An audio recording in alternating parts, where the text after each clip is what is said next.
తెలంగాణ ప్రజలకి, హుజరాబాద్ నియోజకవర్గ ప్రజలకి మరియు మైనార్టీ సోదరులకి అందరికీ పేరు పేరున నా నమస్కారాలు తెలియజేస్తా ఉన్నాను. సమ్మక్క జాతర అని మా సొంత గ్రామం వీణవంకలో జరుగుతుంది. ఆ జాతరలో మొక్కులు చెల్లించుకోవడానికి నేను, నా సతీమణి, నా బిడ్డ మరియు మా దళిత మహిళా సర్పంచ్ గారు మొక్కులు చెల్లించుకోవడానికి పోవడం జరిగింది.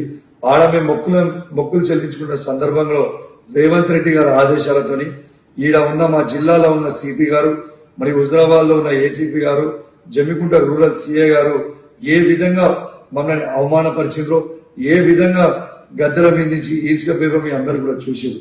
ఆ ఫ్రస్ట్రేషన్ లో నేను సిపి గారిని ఒక మాట అనడం జరిగింది. కానీ నేను ఏ కులాన్నో ఏ మతాన్నో కించపరచడానికో నేను అట్లాంటి స్టేట్మెంట్ చేయలేదు. నా ఉద్దేశం అది కాదని కూడా మీ అందరికి కూడా తెలియజేస్తా ఉన్నాను. ఇలా ఒక్కసారి ఆలోచన చేయండి. ఆ ఫ్రస్ట్రేషన్ లో, ఆ ప్రెషర్ లో, ఆ టార్చర్ లో నేను ఒక మాట స్లిప్ అయితే కావచ్చు.